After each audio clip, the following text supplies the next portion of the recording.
So, Berto, what do you know about Roseanne Barr? Roseanne Barr. Well, I mean, I used to watch Roseanne back in the heyday of that show, and I loved it.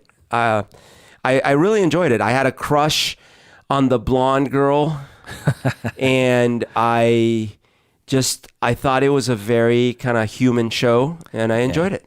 Well, that's what I want to talk about today. I want to talk about the blonde girl in the Roseanne show. No, just joking.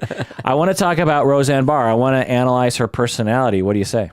I think that sounds fascinating. Let's do it. This is the Psychology in Seattle podcast. I'm your host, Dr. Kirk Honda. I'm a therapist, a professor, and I think my favorite character on Roseanne Barr was the boyfriend of the middle child girl who eventually was on Big Bang Theory. Well, I've already given away who my favorite character was. But my name is Humberto Castañeda, and I develop cable. So the caveat here is, ethically speaking, I cannot diagnose from afar. It's ridiculous to do such a thing for a number of reasons, which I always talk about. The other thing is that all my analysis of Roseanne Barr's personality is based on internet information and nothing else. So all of it could be lies, literally. And none of that is a substitute for me working 10 to 20 sessions with a willing client, which is how long it takes me to assess someone's personality. So you're guaranteeing your diagnosis. Right. But having said that, for educational purposes, I think it is sometimes useful to look at someone's online personality and kind of comment on it from a clinical perspective. Yeah. So let's look at her personality. And then after I summarize her personality, I'm going to go into her life and talk about maybe where the personality came from. Yeah. What would you say about her personality? Even before recent events, I had always considered her loudmouth, controversial, and sort of like, I don't give a flying fuck what you think. This is what I think. Yeah. I remember when she sang the national anthem at some baseball game, and it was a complete train wreck, but it was like on purpose, sort of, and she didn't give a shit.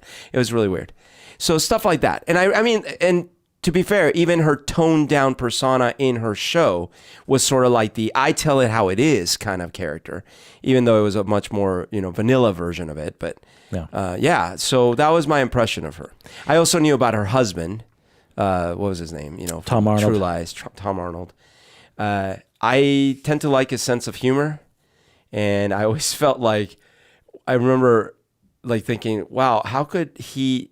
Like, she would walk all over him. It was my thought back in the day.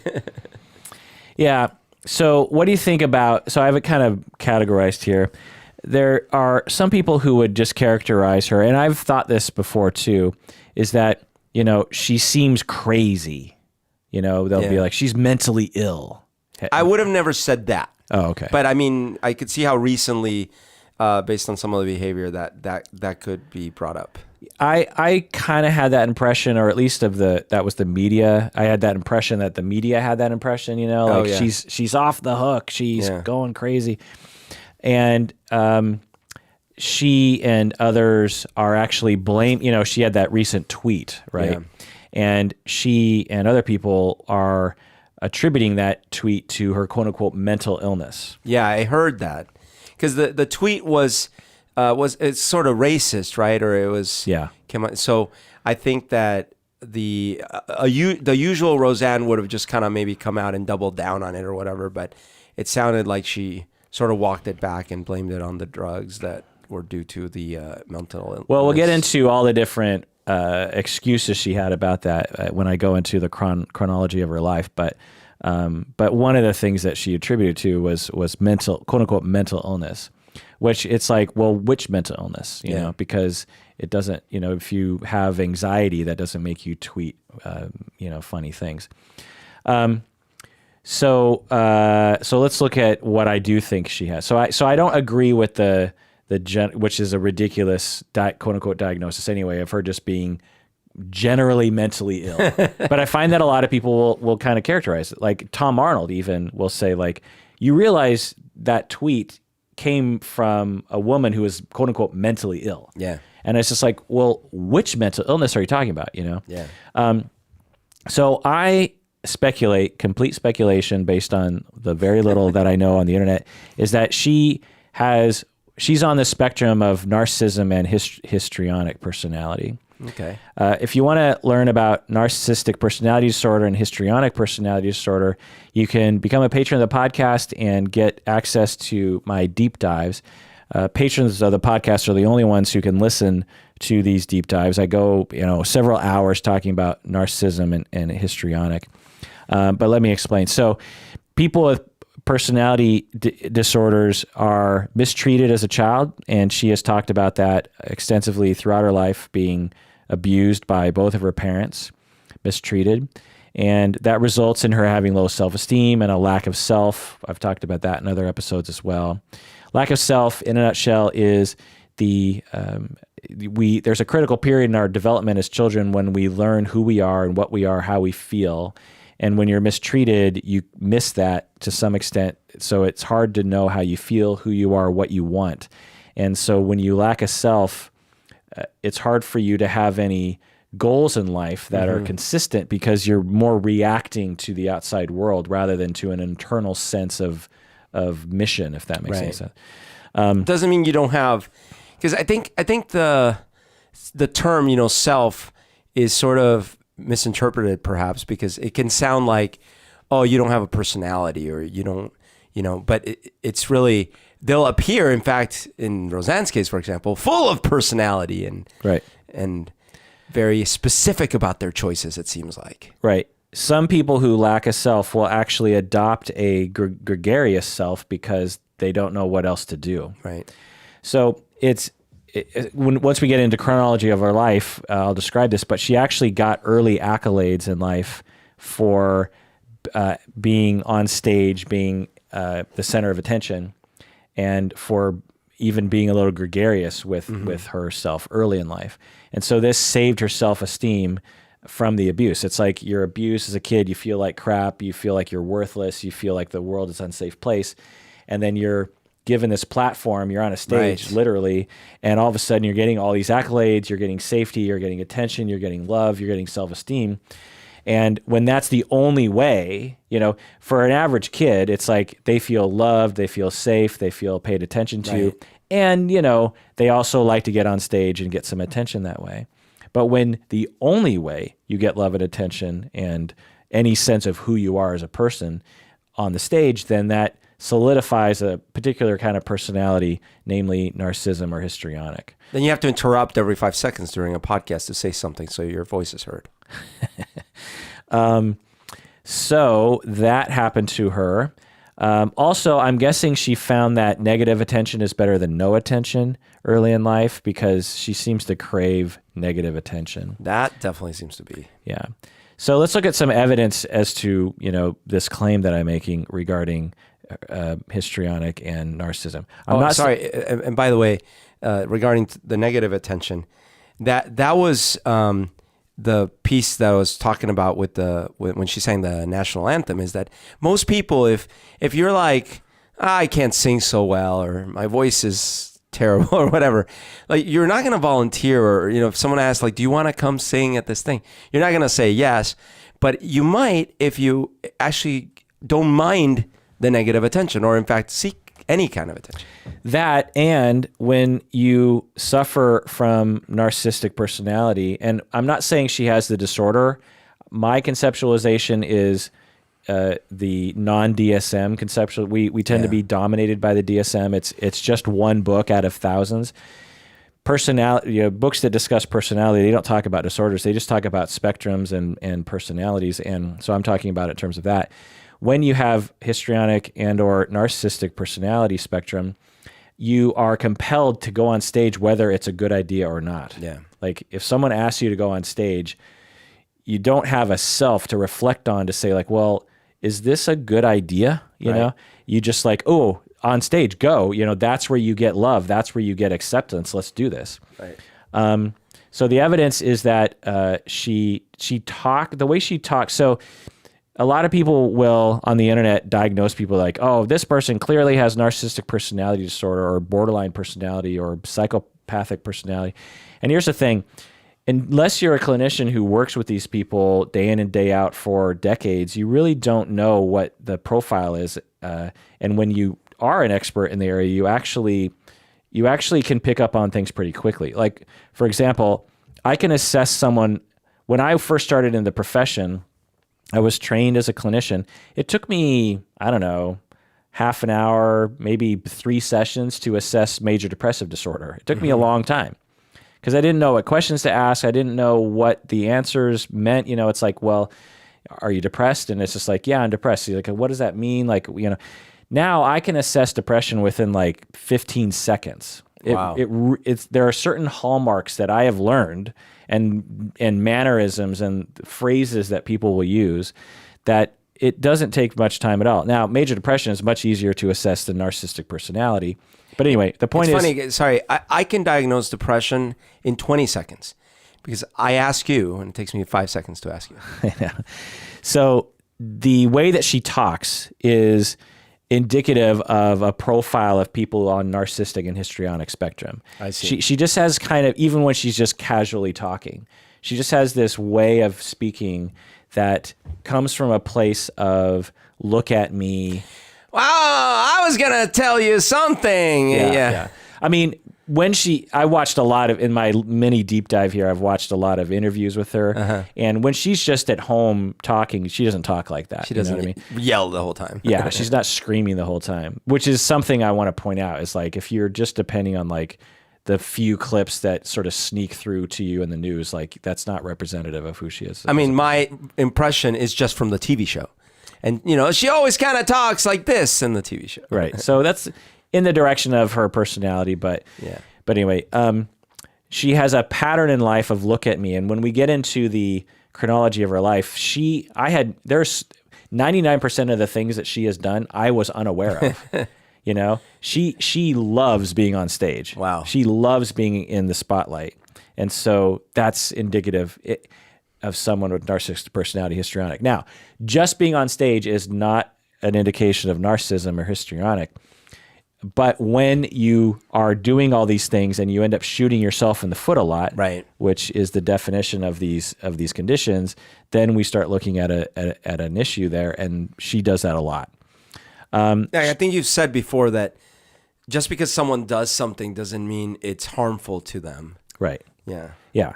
So, you know, every person who tweets a lot is not on narcissistic spectrum. Right. You know, it's only if it's a compulsion, so to speak, or it's the only way you can get self-esteem, or you end up doing it to such an extent that it actually, you know, hurts you in the end. Like if I came to you, I'm like, my friend Bobby hollowed out a watermelon and had sex with it. You wouldn't be like, commit Bobby now. But when I come to you, I'm like, Bobby's gone broke buying watermelons. Then it might be a problem. Or his penis like dissolved away from that from the acid. From the acid. So she also loves to shock people. Like even in interviews, she will sort of dip into very shocking statements that is very indicative of people with histrionic personality. So histrionic can be, so people generally know what narcissism is, you know, grandiose self, high, sort of you're masking a lack of self-esteem with this grandiose false self. With histrionic, it's very similar to narcissism, but it's more along the lines of, I need attention all the time. And I might get it through sexual kind of bids. Right. You know, I might, if I'm a woman, I might sort of have my breasts showing a lot or something. Not that everyone that does that is histrionic, but, right. But more importantly, it's like, I have to get people to really know I'm in the room. So narcissistic people, to a lesser extent, but histrionic people in particular, when histrionic people walk in the room, you're just like, wow, they either are very good at like garnering attention and you walk away going like, there's something charismatic or electric about that person, or they walk into the room, they garner a lot of attention and you're just like, my God, that person is just annoying with how much sort of energy they sort of suck out of the room. Yeah. You know what I mean? I've always admired histrionic people like Alexander the Great and Julius Caesar. Yeah, exactly. You're talking about history people. Yeah. Thank you, Webster. Like you have to spell out my jokes for the other percentage of the audience that doesn't get it. Well, I actually was confirming. I was sort of a question. It's like, are you talking about history? Because one could absolutely argue that Julius Caesar and Alexander the Great were. This is why my joke works in so many levels. Yeah. She loves to shock people, even when she is just kind of hanging out, not when she knows she's on stage. There's a certain way she talks where she will say things that are very purposely. She has a pattern of purposely trying to shock people. Right. She's trying to bother people. And again, there's nothing quote unquote wrong with that. But when you have a pattern of that and often shooting yourself in the foot, then we're looking at, you have a locked in coping style that was locked in because of mistreatment when you were young. She's often in the limelight, and she was seriously running for president. So did you know she ran for president? I remember something about this. I didn't think it was serious. I didn't think it was real. Neither did I. But people around her, and I think herself in the interviews that I looked at, she was seriously, as Trump was, running for president. Come on, a TV personality getting elected, and and her website, which I don't know how much she's involved in her website, but 99% of her website is boastful. Okay, just let me read some quotes here. They're like, who is Roseanne Barr? Comedy superstar, award-winning actress, best-selling author, 2012 presidential candidate, and original domestic goddess. Roseanne Barr continues to amaze. This is her website. Yeah. So this is her, essentially it's her blog, I should write a blog like that. So, maybe someone else wrote that because, you're trying to market the site. Sure.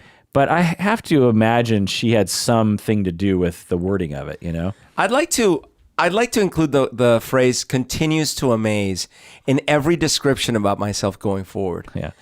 It also says, after 9 years, 224 episodes, 4 Emmy Awards, and countless other accolades, she single-handedly re-landscaped the medium of situational comedy forever. Wow. So, that's it's a big statement. Yeah.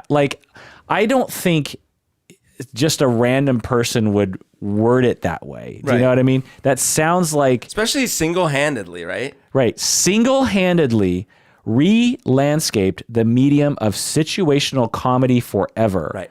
Like her co-stars had nothing to do with it. The writers, the directors, the producers, so I don't know, maybe she had nothing to do with those wording, but she must know about it. Right. And if she read it, because that's like on the front page or something, if you weren't narcissistic or histrionic, you'd be like, that needs to be toned down. Do you know what I mean?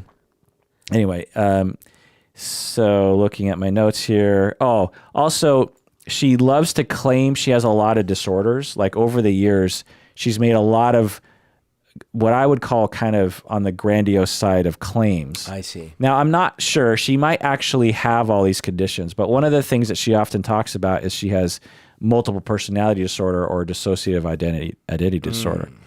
And she might have it. It's a real thing. Some people, quote unquote, debate if it's a real thing. It's a real thing. I've treated people with it.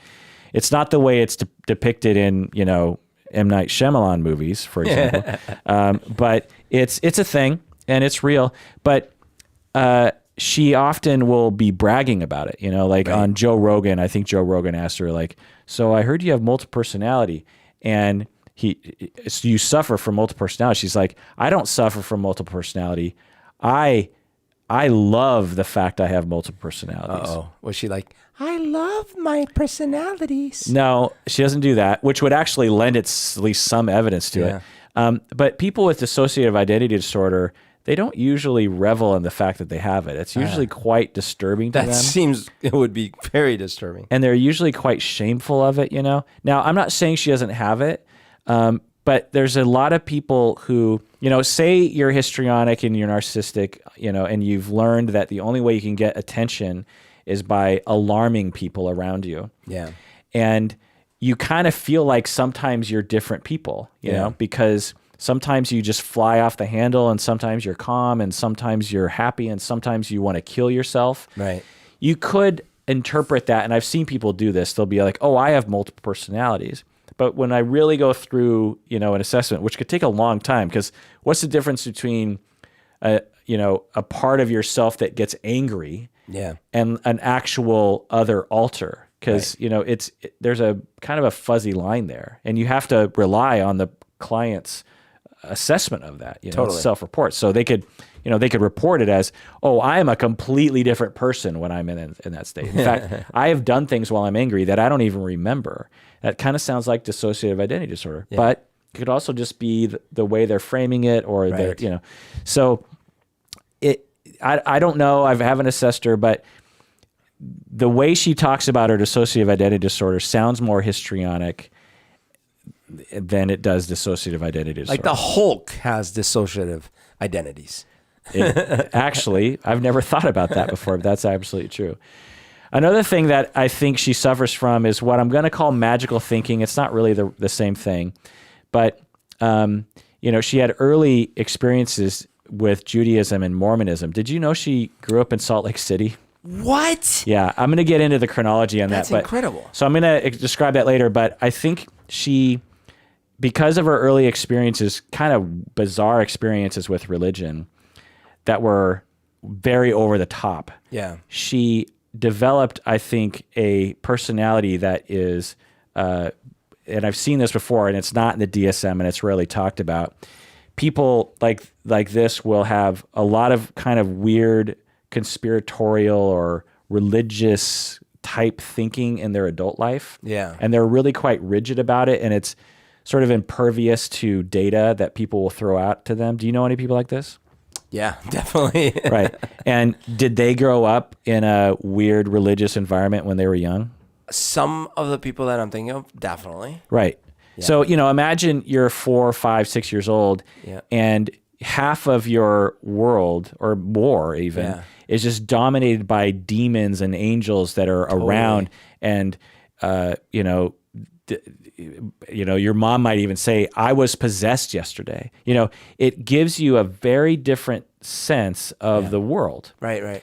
And as you grow up, you might reject your parents' religion, but you're sort of still open to very odd points of view that feel right to you because it was sort of injected into your persona, your personality when you were very young. So in high school, when I was in Colombia, I was surrounded by a pretty homogeneous religious set, right? Like everyone pretty much was Catholic. There might have been a couple Jewish people, but mostly everyone was Catholic. But when I moved up here, of course, there was a lot more variety. And specifically in high school, some of my friends were reborn Christians. But then when there was a subset of these friends that were the kind of reborn Christian that was firmly believers of demon warfare and angels and demons battling at all times in current reality and all these things. And so in their mind, and they would talk about this frequently, they were at constant warfare, spiritual warfare. So something would happen in the middle of the day and they would just break out into furious prayer because they knew that the demons were trying to do stuff. And this was their reality. And if you had asked them do you mean literally? There's yes, they're right in this room, right now. So, when you're firmly convinced of that and they're still young, teenagers, whatever, and that's your reality, absolutely you're going to be open to a lot of different interpretations of things.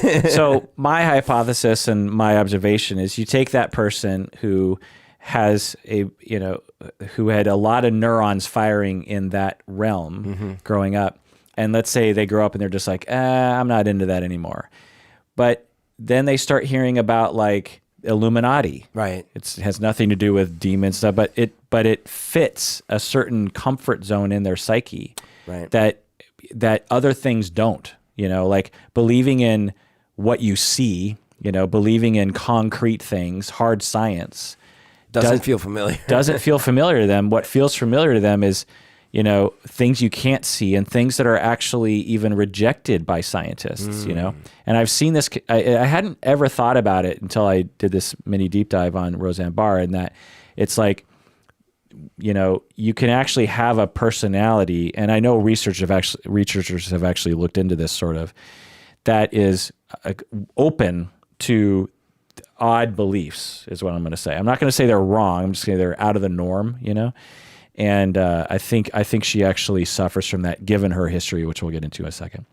Another thing that she suffers from, again, non-DSM stuff, is self-sabotage. Masochism is a Freudian word. Basically, when you self-sabotage a lot, you have a personality of self-sabotage, personality of masochism, you subconsciously believe that you deserve abuse, essentially. Wow. And so you will do things in your life to incur abuse on you. Right. And she does that a lot. I mean, there are so many things she's done throughout her life that have almost seemingly purposely drawn the ire of society, that it seems too much of a pattern. After a while, you would think she would learn, I should be a little bit more careful. Yeah. Or I should run this past a few people before I do them. And that tweet was just the latest example. Wow. And the reasons why people do this is because it's comfortable to them, because when you grow up abused, it can sometimes, and I've actually worked with people professionally who are like this, who they'll be in a good place in their life and they'll just be like, I don't feel comfortable. Like, I feel uneasy. I don't know what's happening. I feel anxious. I feel like, I need to go back to that violence because it doesn't feel right to me. Or their life is going well and they're used to their life being a train wreck. Yeah. Just like, normally I'm recovering from some substance issue, or I got fired, or financially things, and right now everything's going well and I feel uneasy about it. Totally. It's like with me and money, it's been only, really like the last maybe 5 years, maybe 8 years. But for the longest time, anytime I had paid down my debts or whatever, and I had like money accumulating in the bank, I would start feeling like I got to spend that money. I got to spend this. Doesn't feel right. Like, and like it was uncomfortable. Yeah. Interesting. That's that thing. Like, I got to spend the money. Right. It's irrational, right? It just doesn't make any sense. It's like, why would it be uncomfortable when things are going well?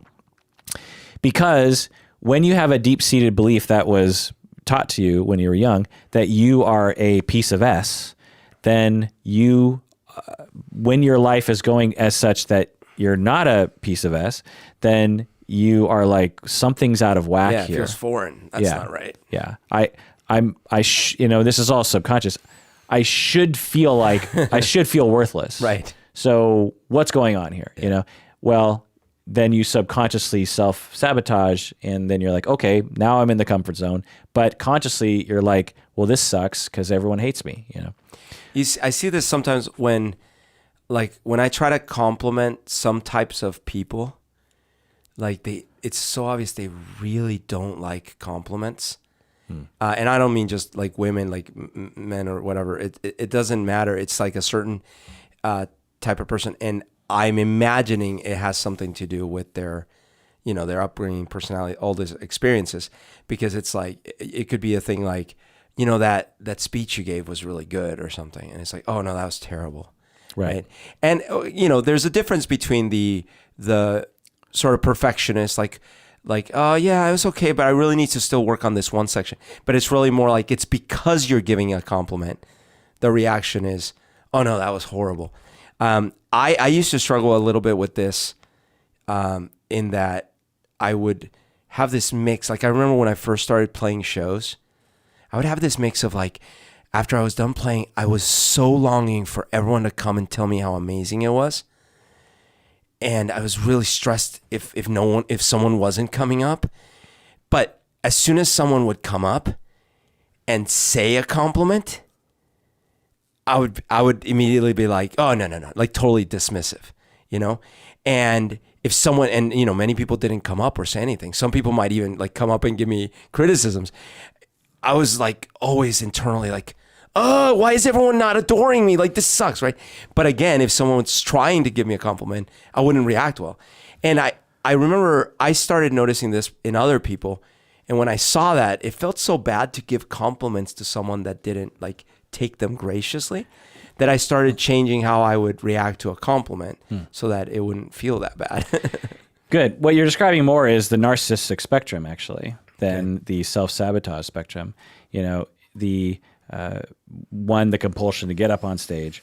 Two, the tremendous meaning that is placed on how people react to you when you're on stage.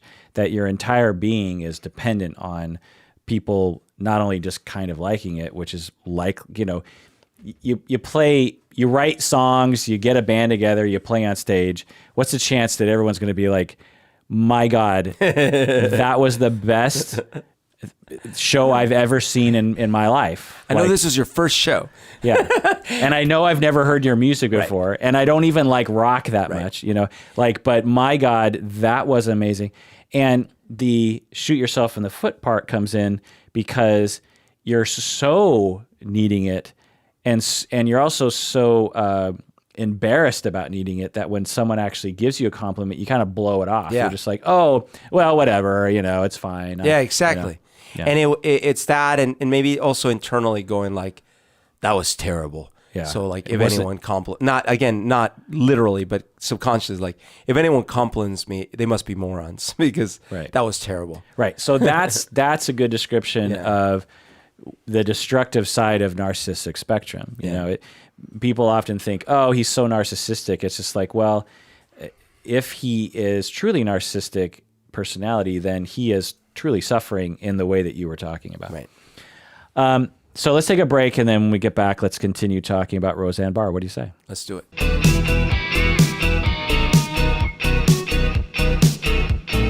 All right, we're back from the break. If you haven't yet become a patron of the podcast, do so now. Again, as I said earlier, when you become a patron of the podcast at patreon.com, you get access to hundreds of premium episodes, such as our episodes on histrionic personality and narcissistic personality and borderline personality and suicide prevention and all these kinds of things. Anyway. Not only that, I say a lot of subliminal things in the episodes that only patrons can hear. Oh. So Roseanne, after doing a mini deep dive on her and watching a lot of interviews, she completely reminds me of someone that I knew very well 20 years ago. Almost like in real life. Yeah, like they're twins. Oh, Do you know what I mean? This was a friend of mine. She was abused, mistreated. She was considered very mentally unstable.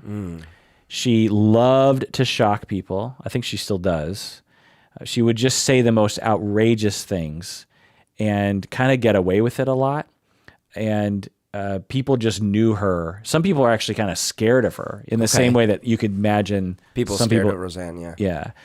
You kind of got that sense from Tom Arnold. Like he was a little scared of her. She was deeply troubled, you know, very, you know, she wasn't a happy camper all the time. And I get the impression that Roseanne Barr is like that too. A lack of self, meaning you know, she didn't really know how she felt. She didn't really know what her goals were in life. She didn't really know, you know, who she was as a person outside of being a shocking person.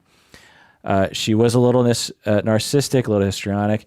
She had substance problems. My understanding of Roseanne Barr is, you know, she has a lot of substance problems. Maybe not like full-blown heroin addiction, but like in the Joe Rogan interview, she talks about how she's only down to like, you know, she started smoking after the tweet. Oh, okay.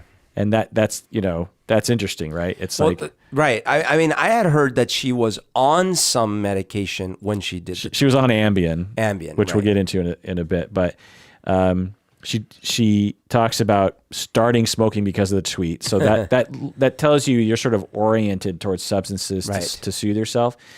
And then she talks about how she hates smoking all the time. You know, she hates it. Yeah, she's like, I'm trying to quit. And so so on the Joe Rogan podcast, she's talking about how she's down to 10 cigarettes, but in that episode, I think she smokes 20 cigarettes. I picked the wrong week to quit smoking. Well, but my supposition is that she isn't down to 10 cigarettes, but she wants to be down to 10 cigarettes, I don't know.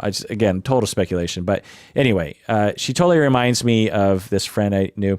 The other thing about my friend was that she was diagnosed. She was in and out of hospitals, just like Roseanne Barr. Roseanne Barr has been in and out of hospitals. I didn't know that. Her whole life, yeah, mental hospitals.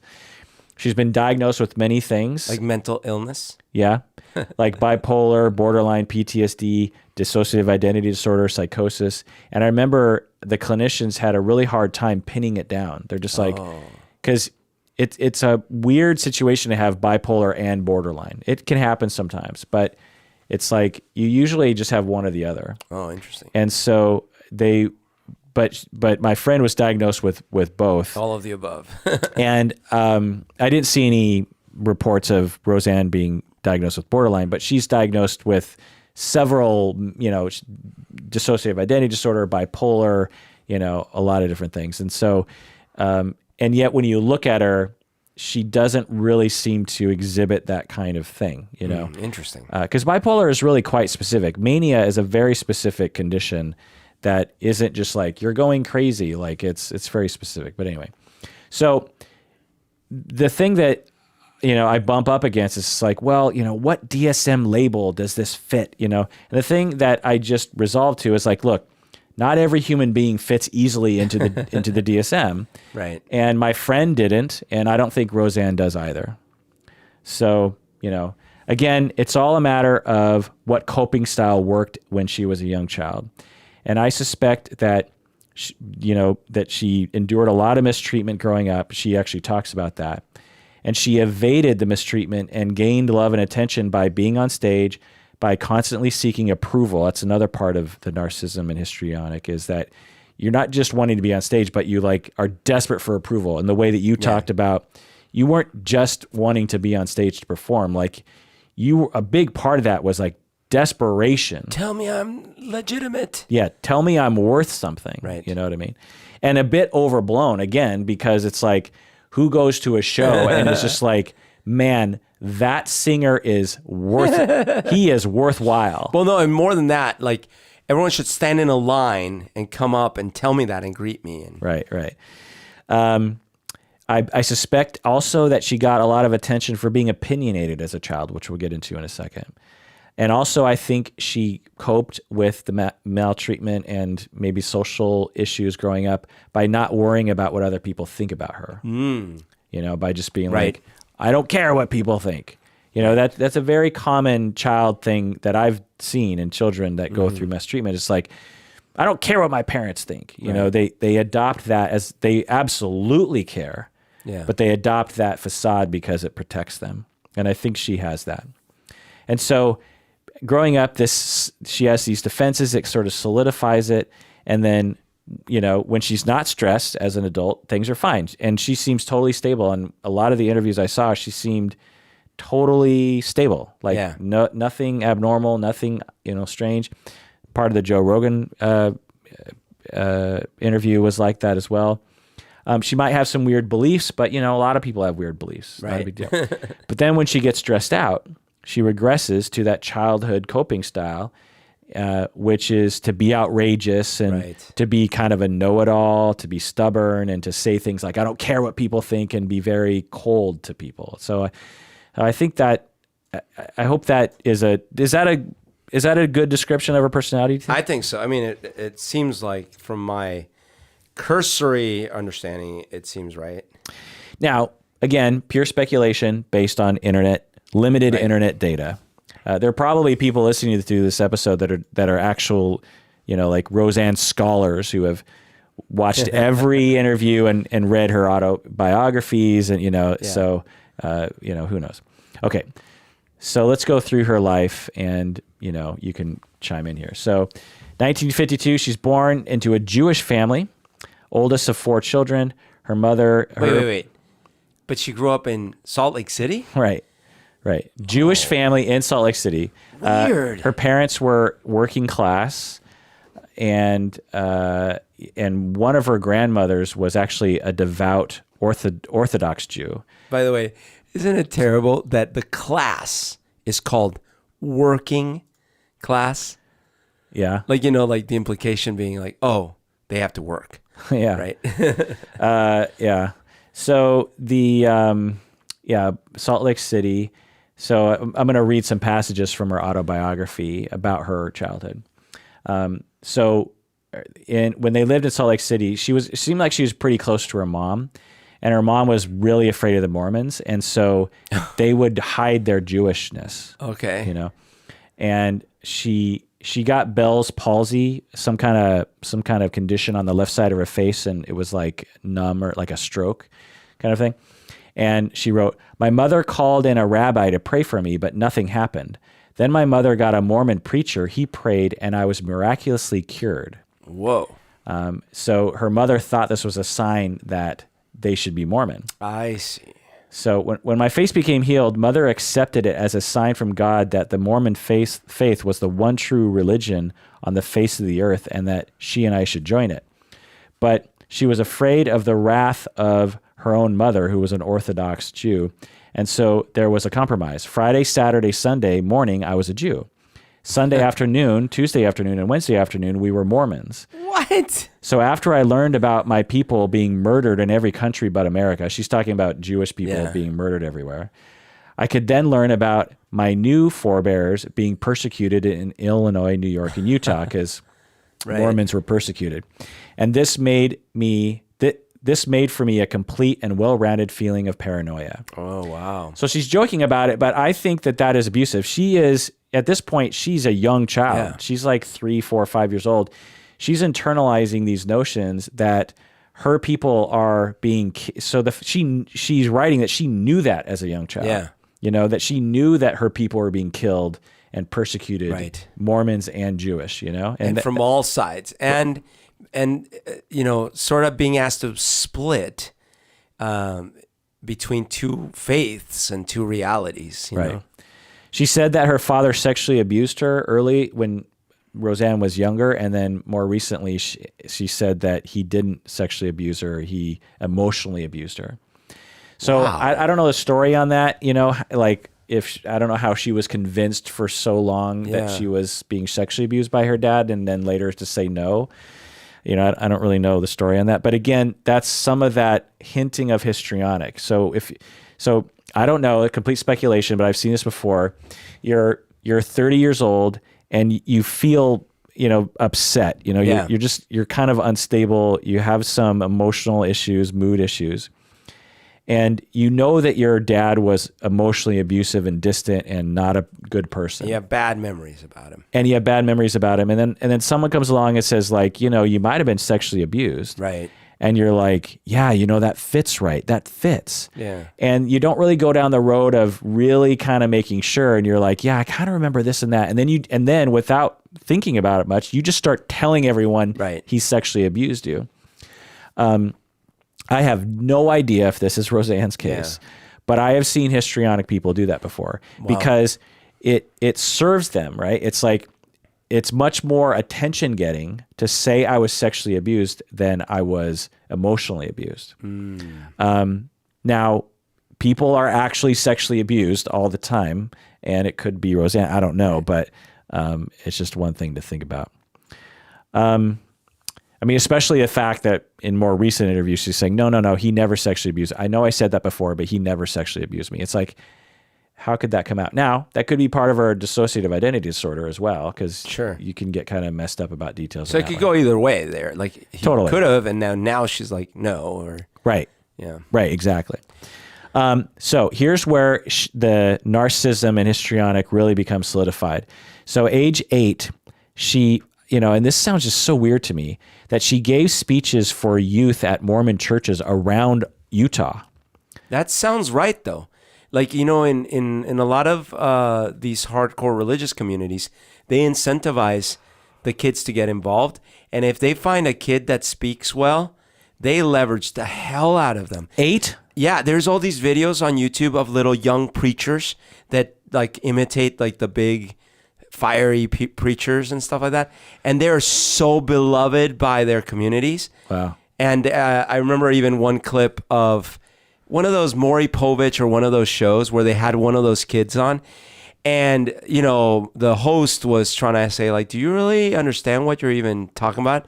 Because this kid just like, you know, and the fire and the brims, you know, like this kind of thing. So I think it's a trope. Like you find these communities that, you know, they value a preacher, they have a strong religious community. And then if you find, and they incentivize youth participation. And if you're a charismatic young one and can speak that same truth, then all the adults can go like, whoa, that's great, you know? Yeah, it's interesting. And as you talk about it, I'm reminded of other depictions or other personalities I've seen. And I think part of the reason why it's so compelling to the community that believes in whatever the kid is saying is that it feels more pure. Yeah. You know, if an 8-year-old is saying, you know, the same things, it seems like, well, it feels like it must be coming from God because an 8-year-old couldn't come up with that themselves. Right. Especially an extra eloquent 8-year-old or whatever. Yeah. They must be channeling God, you know? So she started doing that. Yeah. And she gave it, you know, she traveled all around Utah. So imagine that. You're mistreated. You're terrified of persecution to Jews and Mormons. You have low self-esteem. I don't know if she, you know, she might have been overweight during that time. I'm not sure. I also heard that she has some Native American in her blood. And so she had, you know, slanty eyes, so to speak. And anyway, you're mistreated. You have low self-worth. And all of a sudden, the Mormon church is, you know, taking you all over Utah at the age of 8. Yeah. And there are droves of kids going, she is awesome. And you're standing on stage and you're spouting Mormon stuff. You know, you're just like Mormon this, Mormon that, Mormon that. And people love you. And then she got elected to president of the Mormon youth group in Utah. Man. Then she started giving speeches to adults, not just to other kids. And she wrote, I thank God for helping my mother to find the true church. And even though all of my ancestors were murdered recently, I still know that this is the true religion of God on earth. I don't know what she meant. Wow. Like, meaning that the Jews had been murdered in World War II. Yeah. And then she says, I was the darling of the Mormon hour, as everyone was just so very excited by the blessing of a member of the House of Judah not going to have to spend all of eternity in hell. I was so I guess she would say, I'm a Jew who converted to Mormonism. So I don't have to go to hell. Yeah. I was quite pleased about it myself, feeling extremely superior to those other lost people of Jewish, Catholic, Protestant, Buddhism, Islamic, Muslim, socialists, and the Sikh belief systems who were all unfortunately and most certainly doomed. So again, that's a narcissistic thing. I'm standing on stage, I'm the voice of Mormonism, and all those other people are going to hell. They're all doomed. You know, it sets up an interesting mindset that, if solidified, can look kind of weird when you're an adult. You know, one thing I don't think we've ever talked about is, so imagine the pressure. So if a child firmly, fully believes that there's a hell and there's a heaven, right? Such that the hell they believe in is literally the eternal damnation kind of hell, right? Yeah. Okay.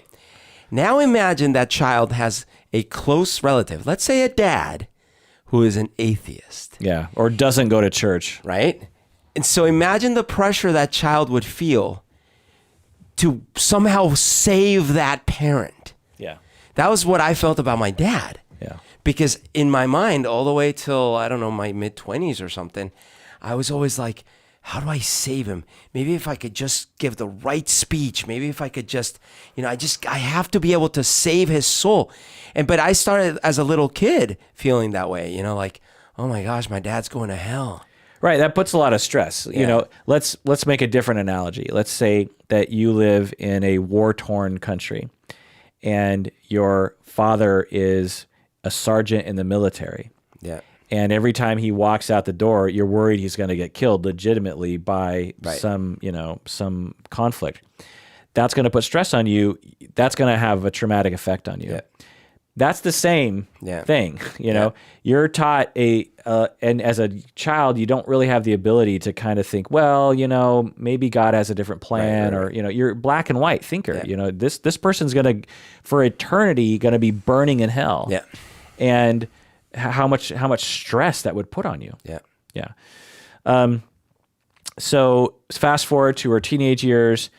She was hospitalized for the first time age 14. Wow. For 9 months. What? Yeah. Okay, that's serious. Right. So I don't know what it was for. I suspect it must have been for suicide. 9 months? Yeah, 9 months. That sounds like pregnancy. And she'd been hospitalized, you know, several times after that as well. 1969, age 16, she writes, I remember at the age of 16, I was in school skimming through a medical journal. Miraculously, the book just opened up to the page on Bell's palsy, which was the name of the disease which had led me into what turned out to be 10 years of the Mormon lifestyle. So, you know, remember she had that Bell's palsy. The Jewish, you know, guy came over, tried to fix her, didn't work, and then the Mormon guy came over, prayed, and fixed her. And she says that completely shifted my life into the Mormon lifestyle. So she was totally in the Mormon thing. The information in the journal stated that Bell's palsy was a temporary paralysis, usually lasting only 48 hours. I only remember that I went just a wee bit mad and started laughing and screaming at the same time. That very afternoon, I drank beer, smoked 2 cigarettes, tried to purchase drugs, and begged Eddie to go with me down to a ravine and fuck my brains out. As a member of the church, he declined in a manner rather like blind panic, probably thinking that I was possessed by Satan himself. Then later that evening, he called me at home to inquire about if I was okay and could we still do it. I told him, as I have told them all, honey, you never gets a second chance.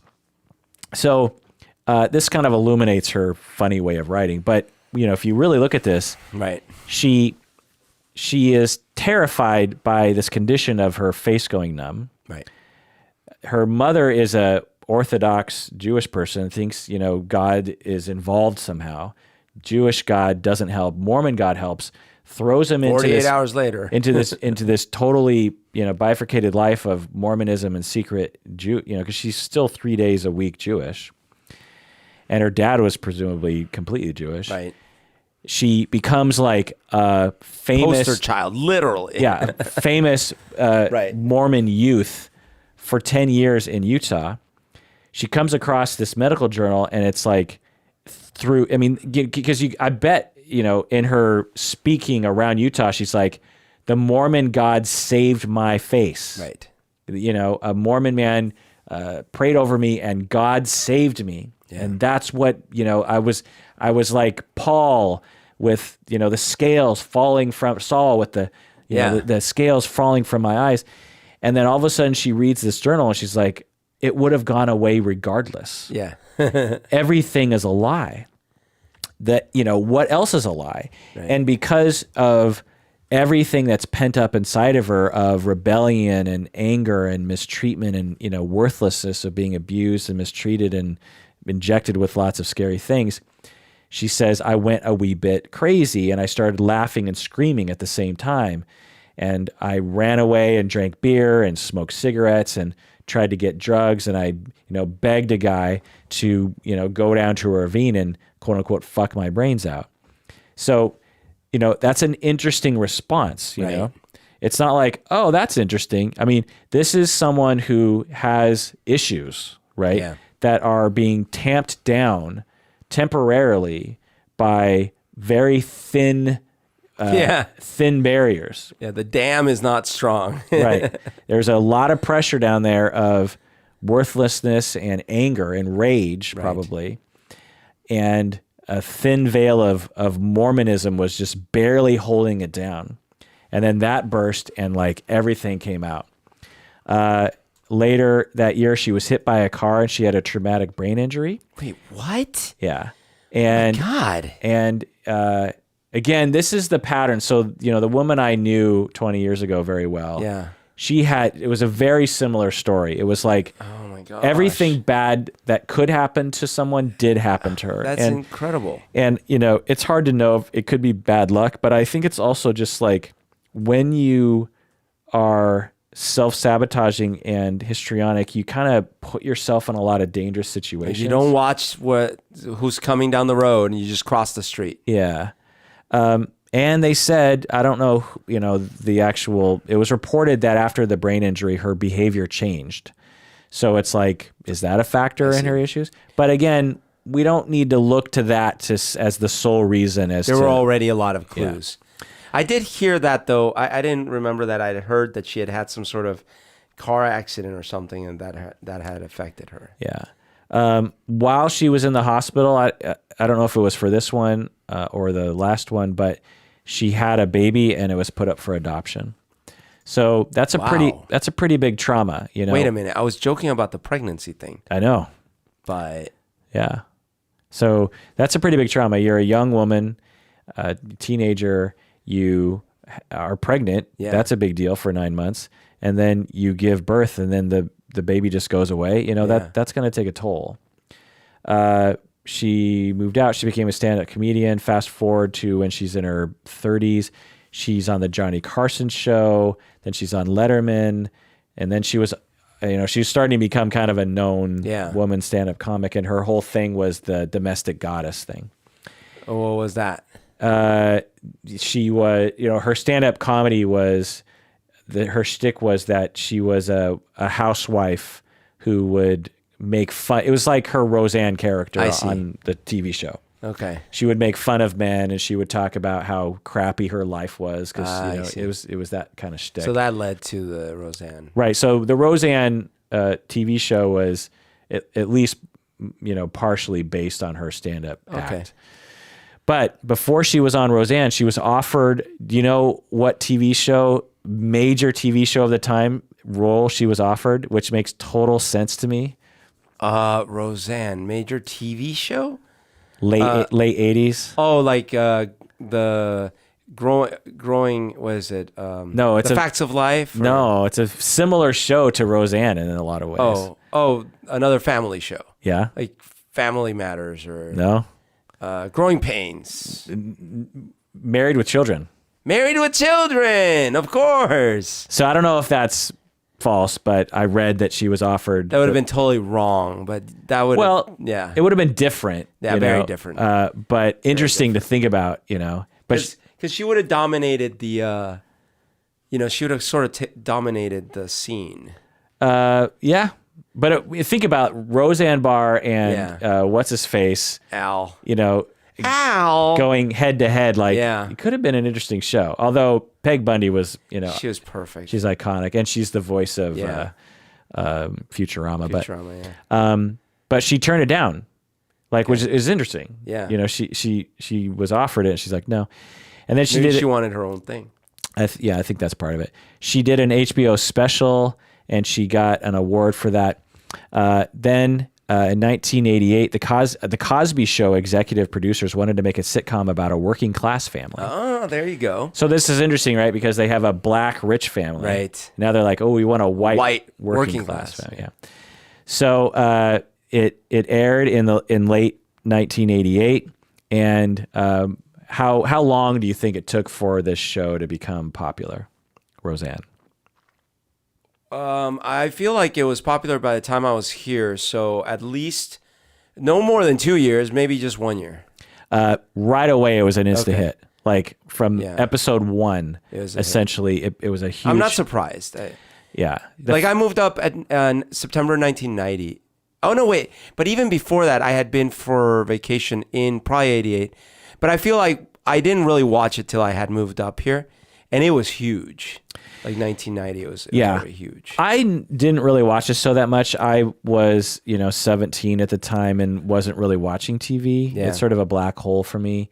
And so, it wasn't really on my radar. The Cosby Show I watched because it was already on for a few years at that point.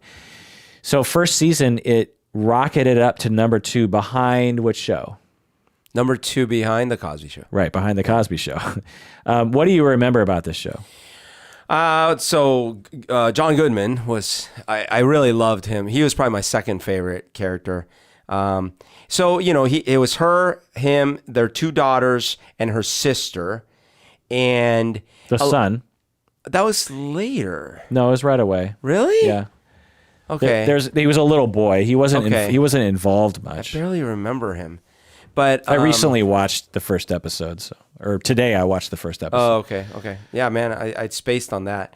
So, a lot of it was about, the girls having trouble in school or job problems.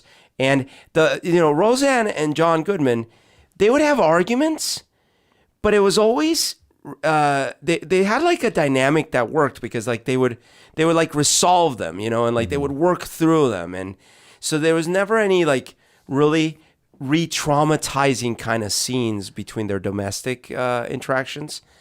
And I always liked the John Goodman character because he always seemed kind of like a little more grounded, even though they, it was clear they didn't have a lot of money. Like he was kind of like make do, like, that kind of thing. Yeah, it's interesting. He was more of like the straight person. Like, yeah, he was the Marge and she was the and that's Homer. the thing. They didn't treat him as an idiot. Yeah, that actually stood out a little bit because compared to some of the other sitcoms at the time, and certainly The Simpsons and stuff, like the guy was sort of like the idiot character. John Goodman wasn't portrayed that way at all. Yeah, and I like your description of their romance or their relationship. Yeah. They were very, they would joke around a lot with each other. They would mess with each other. That's right. Yeah. She would say like, "I want a divorce" or something. Yeah. And he'd be like, "Fine, let's do it." But they would very quickly be very sweet to each other. Yeah. Did you like the show? I did. I really did enjoy it. I don't know how far into my years I ended up watching it because I didn't watch it all the way to the end, for example. But there was a few years where I was watching it. I enjoyed the show. I felt it, like I said, very human, very real world kind of things. I really had, like I said, a little crush on the blonde girl. And I don't know, I could relate to it, Yeah, it was, for you younger listeners who might not have been around then, it was a very different show for the time. Yeah. Since then, there have been many shows like it. But at the time, it was, there had been shows like it before, which we'll get into, but I just want to go over the shows that were the sitcom was the popular form of the time. Like, this is where Friends emerged out of, and Seinfeld, and you got a long string of these kind of shows, Happy Days. And so what other sitcoms were on the air on 1988? And all of these were gigantic shows. Yeah. Every one of these. Right. So again, we said Cosby Show. So I don't remember the years, but here, there was Webster, there was Different Strokes. Yeah. There was Growing Pains. Yeah. There was the one with Urkel. Maybe that was a little after 88. A little after, I think. Yeah. Man, what else was there? Silver Spoons, which I never watched that one, but I like that one. And then the one I like, I don't care what you say anymore. Oh, Bosom Buddies. That was off the air by then. Oh, okay. That had a short run actually. Okay. With Tom Hanks. What about The Facts of Life? Facts of Life. Okay. I loved The Facts of Life when I was a kid. I learned about The Facts of Life from watching The Facts of Life. Alf, right. Family Ties. Yeah. Golden Girls. Oh, I didn't mention Family Ties because I didn't know if it was still on. Yeah. So Family Ties was one of my favorite shows. Yeah. Family Ties, they were probably in the years when they had the cute little kid. Like I was no longer watching at that point. Who's the Boss? The Jeffersons. Who's the Boss? That was another favorite show of mine. Mork and Mindy. Yeah. Well, was that one still on? That wasn't still on. I think so. Maybe not. WKRP. I don't know if that was still on, but I think I'm just naming 80s. Yeah. So now some people will say, and I think Roseanne Barr will say on her website that, this was mind blowing because it was the very first working class family sitcom, which is not true. what other working class sitcoms came before her show? Well, I mean, it's just so Family Ties doesn't count. They weren't rich. They were rich. Rich? I mean, not rich, but they were at least middle class. So that's not working class? No. Oh my gosh. Working class is like construction. You know, he was a construction worker who wasn't always getting jobs. And so sometimes he didn't. And like in the first episode, he, you know, in the morning, Roseanne's like, "What are you doing today?" And he's like, "Well, I got this guy. He might have a job for me with construction." She goes to work at like a factory. I see. So working class means sometimes working class because you can't get a job. No, it means I know, I'm kidding. Low paying job. Yeah. She comes home and he's drinking beer. And she's like, "What are you doing?" Yeah, and he's like, "Oh, well, you know, I looked for a job." He's like, "What, in a 6-pack?" You know. Yeah. So, you know, that was, you know, but other I see what you're class. saying. I guess I have it distorted. You know what it is? I know what it is. The working class in this country definitely seemed like the middle class in Colombia. Right. All right. So I don't know then.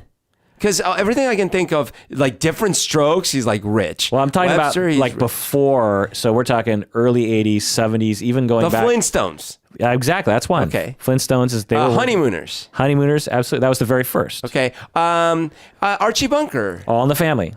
All in the Family. The spinoff, Jeffersons. Jeffersons.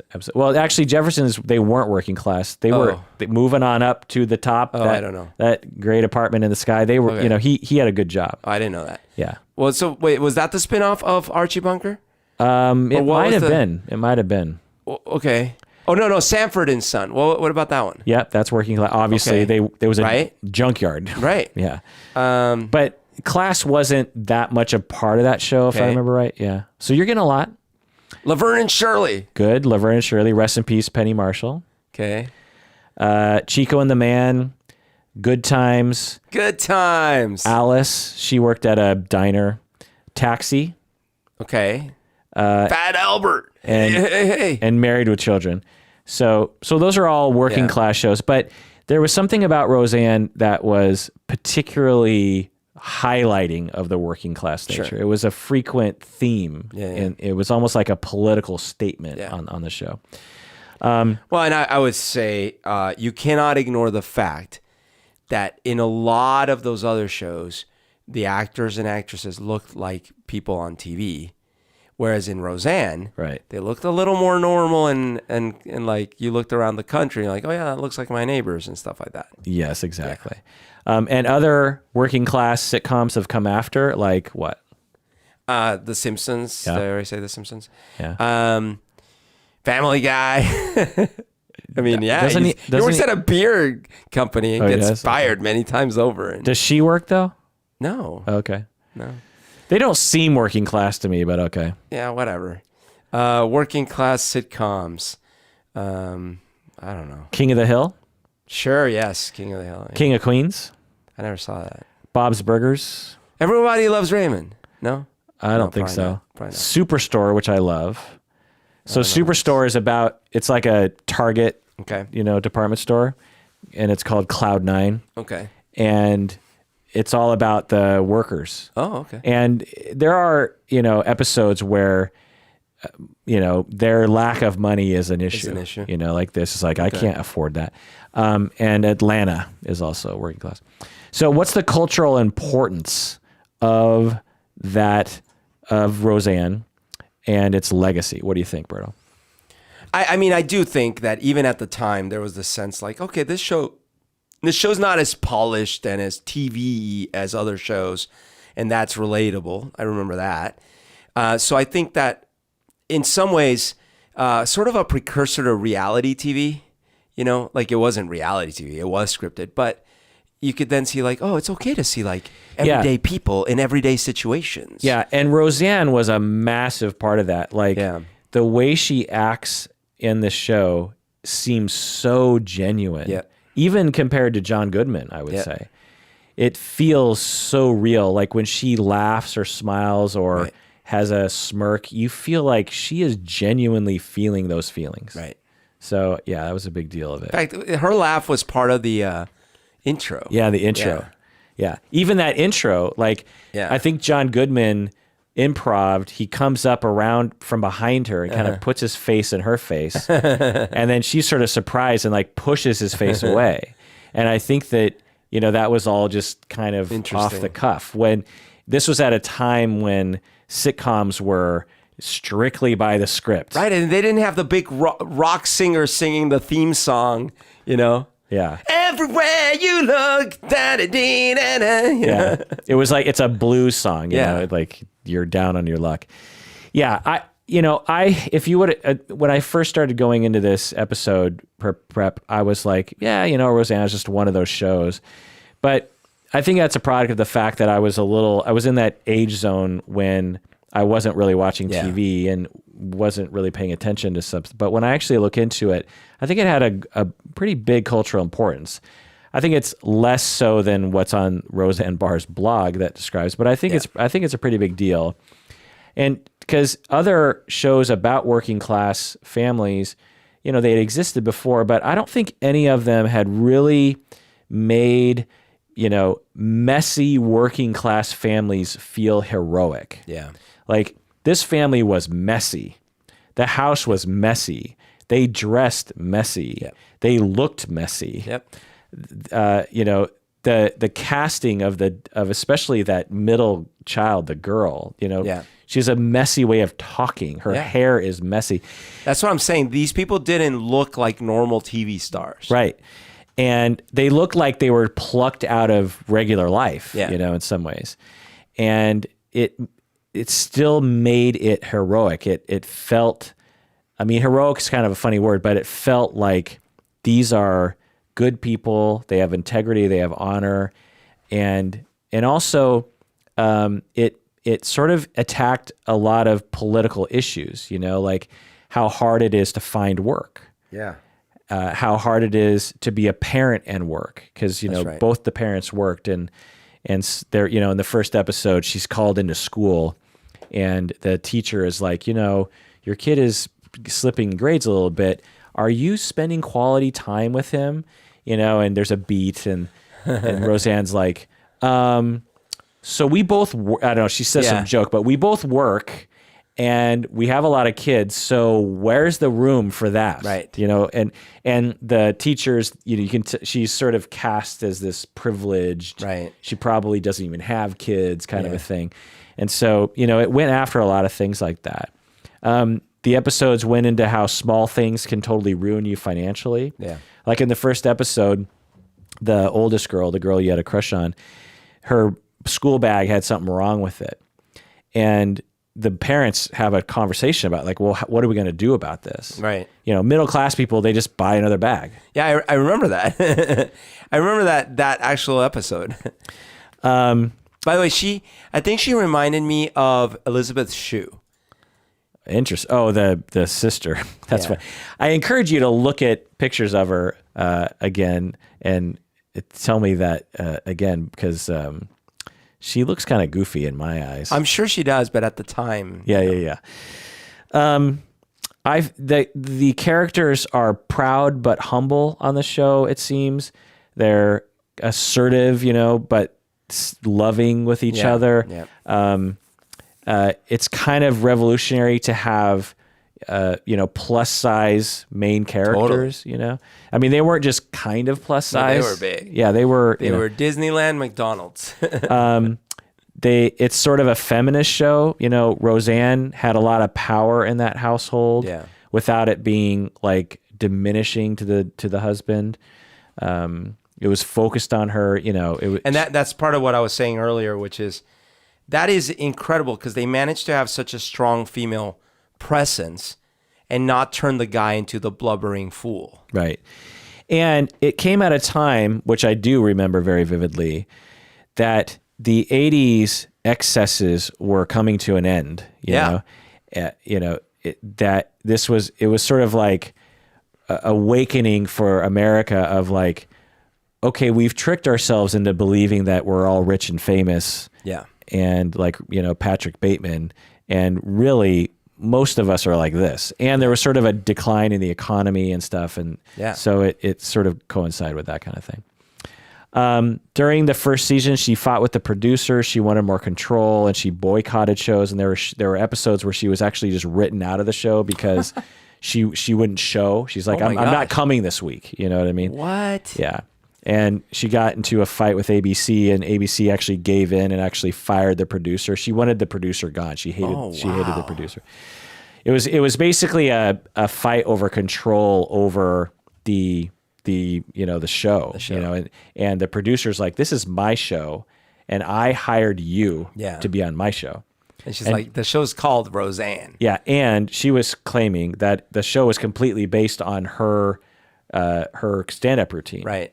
She's like, you stole all my stuff. Yeah. So this is me, and ABC actually gave in. So this is another kind of this could have ruined her career. Like the producer could have just thrown up his hands and be like, well, let's just close the whole thing down. This isn't working. But it was already making money. It had her name. She was the star. I mean, but she rolled the dice. Yeah. Just like she rolled the dice with that tweet. Yeah, that's true. That's true.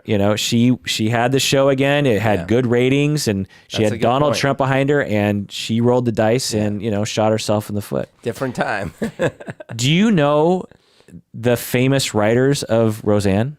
No. I had no idea. Oh my God. Joss Whedon. No. Was a major. What? This is, I think, where he got his start. That's incredible. And I think Roseanne was sort of critical in actually giving Joss Whedon this gig. Wow. So without this show, Joss Whedon might have been like a car salesman. Yeah. The other is Amy Sherman Palladino. Do you know who this is? No, who's that? Gilmore Girls. Oh, okay. The Marvelous Mrs. Maisel. Okay. The one that won all the Golden Globes and blah, blah, blah. I like Emmys. that show. Yeah. For those who don't know Joss Whedon, Buffy the Vampire Slayer, he co-wrote Toy Story, Firefly, the TV show, which is great, Serenity, The Cabin in the Woods, Avengers, Age of Ultron, Justice League. We'll forgive him for Justice League, but and many other things. How many seasons was Roseanne on for? See, that's what's confusing, because in my mind, not that many, because I only watched it like for the years I was in high school. Once I went to college, I don't think I kept watching it. But so I'm going to go with 7. 9. That's pretty good. Okay. From 88 to 97, which is really surprising to me because it's like it was on all the way up until 97. Yeah, that is surprising. She won an Emmy and a Golden Globe for her work there. For the final 2 seasons, she earned $40 million. Whoa! She was the second highest paid woman in show business at the time, behind, who do you think? Famous, Oprah. Yeah. Yeah. She was in a movie so going back to 1989, so this is right after the first season. Yeah. She was in a movie. Do you know what major movies she was in during this era? Man, I know I watched it. I'm sure. I don't remember, though. She-Devil with Meryl Streep. Oh, yeah. Roger Ebert gave her a positive review, saying, Barr could have made an easy, predictable, and dumb comedy at any point in the last couple of years. Instead, she took her chances with an ambitious project, a real movie. And it pays off in that Barr demonstrates that there is a core of reality inside her TV persona, a core of identifiable human feelings like jealousy and pride, and they provide a sound foundation for her comic acting. Yeah, that was good. She published a book at this time, an autobiography, and then she was in Look Who's Talking 2. So there were 2 kids. It was Bruce Willis and Roseanne Barr. And John Travolta and Kirstie Alley were the parents. Oh my gosh. I'm sure I watched both. Yeah. I definitely watched the first one. I bet you I watched the second one. 1990, this is when she sang the Star Spangled Banner, in which you talked about before. That was 1990? Yeah. Oh, I thought it was later. Right. She started to sing and people started booing. And then at the end, she kind of grabbed her crotch and she spat on the ground. I mean, from the very beginning, she was like, oh, say, can't you? Like, it was super abrasive and awful. Yeah. There's a huge backlash. Like, everyone hated her. Yeah. Everyone. President Bush, the first HW, called it disgraceful. Right. I mean, that's pretty, for George, Bush Sr. to comment on pop culture, is a pretty big deal. Later, her husband, Tom Arnold, said that the crotch grab and the spitting on the ground was to imitate baseball players? Well, yeah. I assume so. Oh, you did? Yeah. Okay. I did all the time. I thought she was saying "fuck you." Yeah. Yeah. No, I thought she was doing a baseball spit. Oh. But so later in an interview, she said that she was singing as loudly as possible. So here's where we get into the pattern of self-destruction that she involves in. So she makes a mistake, and instead of just apologizing, she makes excuses. And this is where that personality problem comes into play. So I'm sure after this, she had publicists or producers or someone coming forward to her and saying, you got to apologize for this. Like, just say, I'm sorry, or, like, go, fall on your sword, something. But she doesn't, she's like, look, I was singing as loudly as possible to hear myself over the public address system. So, just by accident, my singing sounded screechy. I'm totally going to defend her on this, though, because, like, first of all, who hired her to do the fucking, like, it's ridiculous. Was she known as a singer? Did anyone think that her voice was going to be some beautiful angelic thing? Well, okay, but which in a later interview, she did say that. She said that, the Padres hired her and suggested that she bring humor to the song, which I find to just be a horrific idea. It's a terrible idea. But I knew someone put her up to it. But she said that in a later interview, so it's like, why didn't she say that right away? Why didn't she be like, look, that's what they hired me to do, so I'm sorry. She might have been not trying to throw them under I don't know. I doubt it. Like, her first excuse was it accidentally sounded screechy. Okay. Now, fast forward to 2012, she gives another interview, and I watched this one. She's like, look, the night before I was practicing it and I wanted to sing it well. And, I practiced it all night long, and, I'm not a great singer, but I thought I was doing okay. And then when I got the microphone and I started singing, I realized that I was singing too high, and I realized it wasn't going well. So I said to myself, what the hell? I'm a comic. I'm just going to make it funny. And, I went totally relate. I went from a beloved person to a despised and hated person overnight. No, listen, I am so on her corner on this. I can totally relate, number one, to performing, stuff started going south, and you try to do the best you can with it. Number two, she's not a singer. Just don't ask her to do this then. Number three, people are way too precious about freaking national anthems. So you know what? I'm on her corner on this. But why grab your crotch and spit? Because baseball players, pitchers particularly, are stereotypically doing that. Yeah, I'm sort of in the middle on this. So originally I was just like, I don't think I cared back then in 1990, but upon watching it, I'm like, yeah, I could see why sensitive 1990 America would be a little sensitive about this. But then when I actually watched it and I heard her explanation, I was like, yeah, that is kind of weird. It's like, why would you hire her? Right. She has a terrible voice. Like you've heard her talk. She didn't really make fun of the song. She just sang it with her regular annoying voice, And by the way, at the time, I remember being against her on this because, I'm young and I'm just going along with the flow, and it did sound like shit. So this is a narcissistic, histrionic shooting yourself in the foot. A non-narcissistic, non-histrionic person who was a comedian with a terrible voice, who was known for disrespect, if asked to sing the national anthem, would be like, no, I'm not going to do it. Yes. But because she can't help it, she does that, and then she was devastated by that. Yeah, it was unexpected to her. Because the thing to America in 1990, they thought she went up there as a big FU to America. Yeah. Which was probably not the case. Well, and this must have been disappointing to her also from the perspective that she actually stood for middle America and for a lot of the, like you said, the working class because of her show. And so she probably was happy that that was something that she was respected for, and that those groups of people loved her for that. And so then for that same groups of people to turn her against her, that probably was hurtful. Right. Yeah. Did you know that she was host of Saturday Night Live 3 times during this time? I guess I'm not surprised, but I did not know that. I didn't. I mean, that just tells you how big of a star she was, you know, and how respected she was as a comedian. Totally.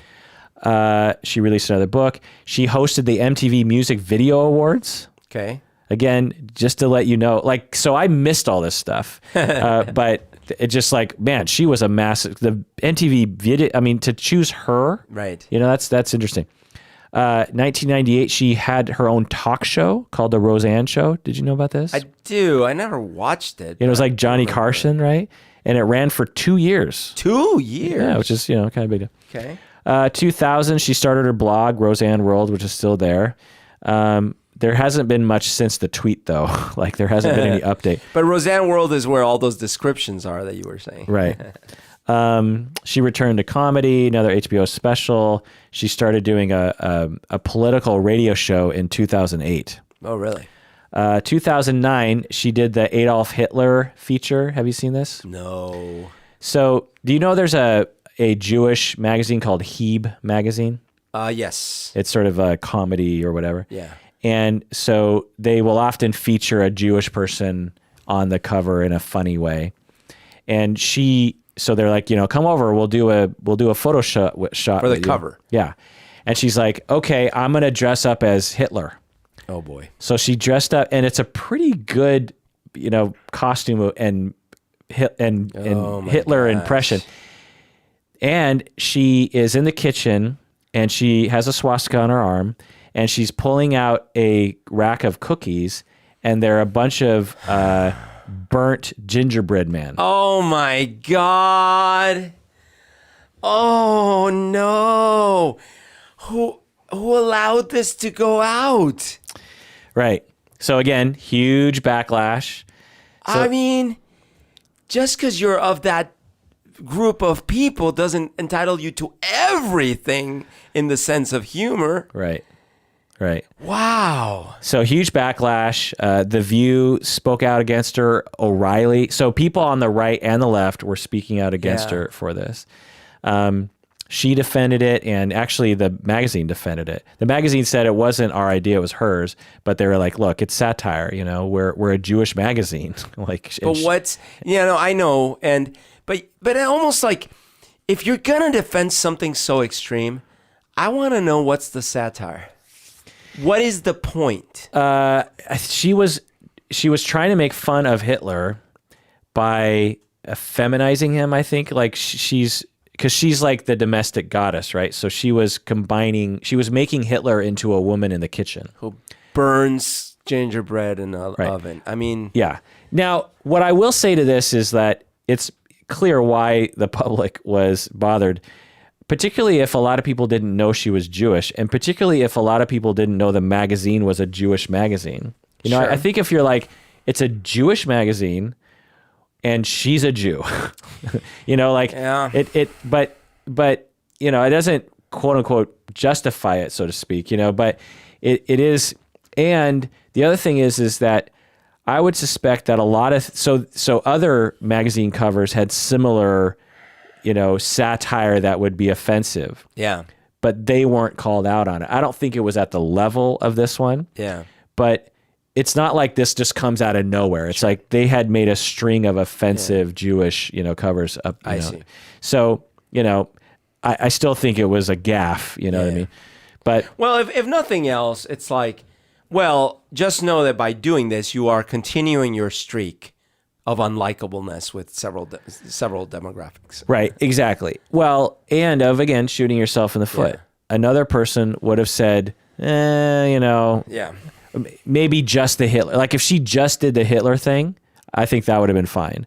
But pulling out dead, you know, burnt things out of the oven. Yeah.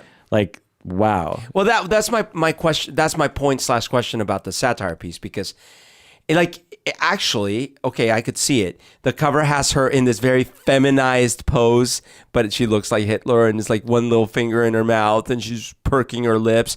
Okay, that's totally offensive to Hitler, and like whatever.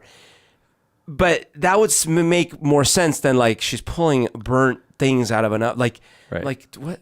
It makes it look like she thinks it's funny. It's funny, right? That people were burnt. Yeah, I get it, but Yeah. they're just ginger. Like, it's fine. Yeah. Like, that's where I'm like, I lose the satire. Yeah. Yeah. I mean, it'd be like for me as a Japanese person on the cover of a Japanese American magazine, with me dropping a bomb on top of something, and there's a bunch of gingerbread man burning. It's just like, yes, I get what you're getting at, but man, that is that's not cool. You could do the same thing with like Native American, genocides and things like that. Like, or a black person, with lynching themes or something. Right. It's like, okay, even though you're of that race, that doesn't mean it's not, still bothersome. Again, later in the interview, she doesn't apologize. She, this is that personality where it's like early in life, she learned, look, I do not accept other people's opinions. Right. My parents are both crazy, abusive people, and I wall up. When in doubt, I put a wall up, and I don't let people in. That's how I've survived. Steel or concrete? Yeah. So yeah, she talks about how she just did that. She started a reality TV show called Roseanne's Nuts, in which her boyfriend and her son, they ran a macadamia nut farm in Hawaii. What? I never heard of this. Which was quickly canceled. Okay. Then she ran for president in 2012 against Obama and Mitt Romney. Now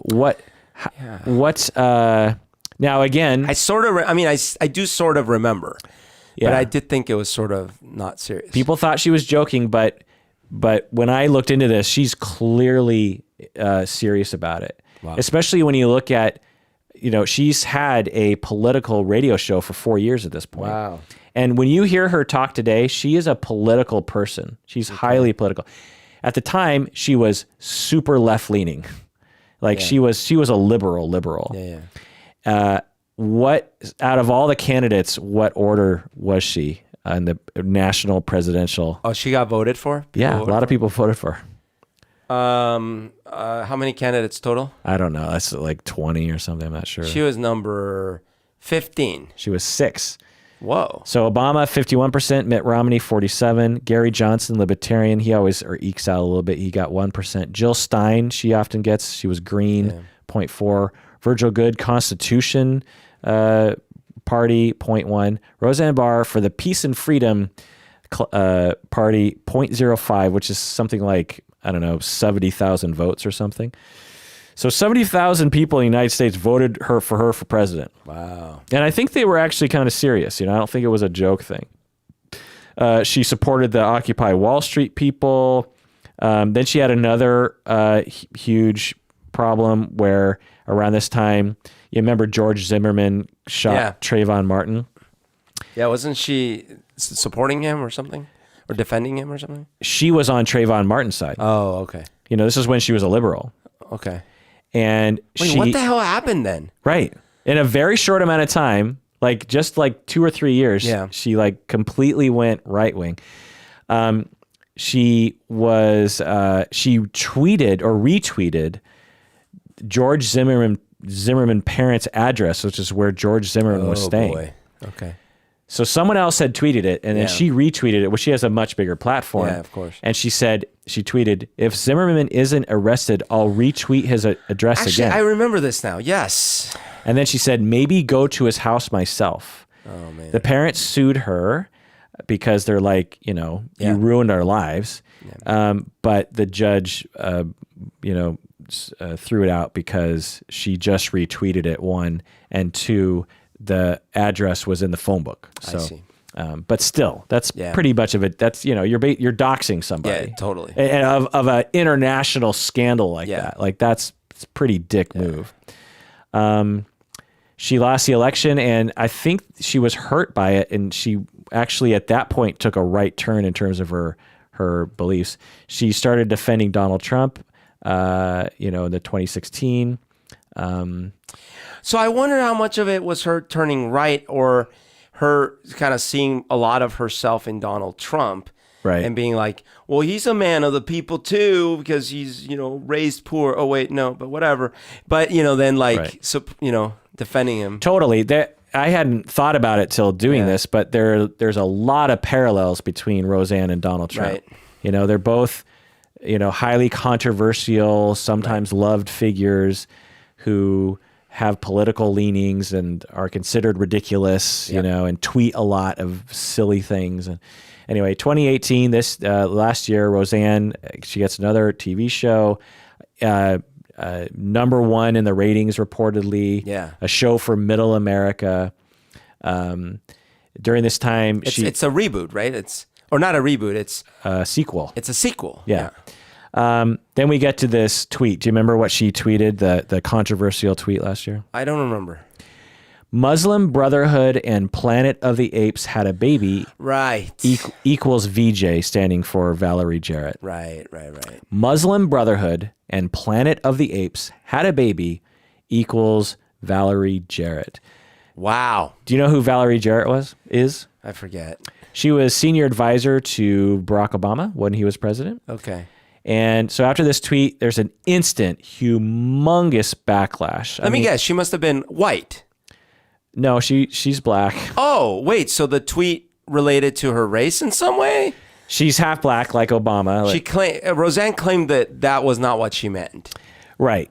Which, well, let's get into that. So she claims that Valerie Jarrett, her skin tone is such that she did not know she was black. Right. What do you think about that? Sure. So then what did the Planet of the Apes comment refer to? Exactly. It makes no sense that... I mean, explain, just tell us. Right.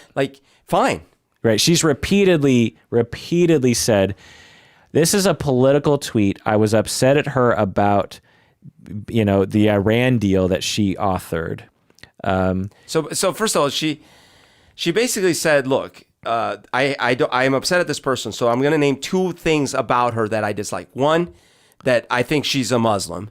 Well, that she's a Muslim terrorist, essentially, right? A supporter of Muslim superiority. Right. And 2, that she reminds me of the Planet of the Apes. Right. Yeah. Oh, okay. Maybe it's because it's authoritarian or... Well, so what she would say, and what her supporters will say, is that if you look at one of the original Planet of the Apes characters, back in the 70s with Charlton Heston, one of the apes, the haircut and the look of the face kind of looks like Valerie Jarrett. Right. Which I have to say isn't a compelling argument, but it's possible. One of the apes. There is a shred of possibility I could imagine where she actually did not think Valerie Jarrett was black, because when you look at certain pictures of her, it's hard to tell. Other pictures, it's like, oh, sure, she's clearly black. Sure. Now, but I mean, okay, so pause. Then let's talk about the lack of awareness of what that tweet could have been interpreted as. Totally.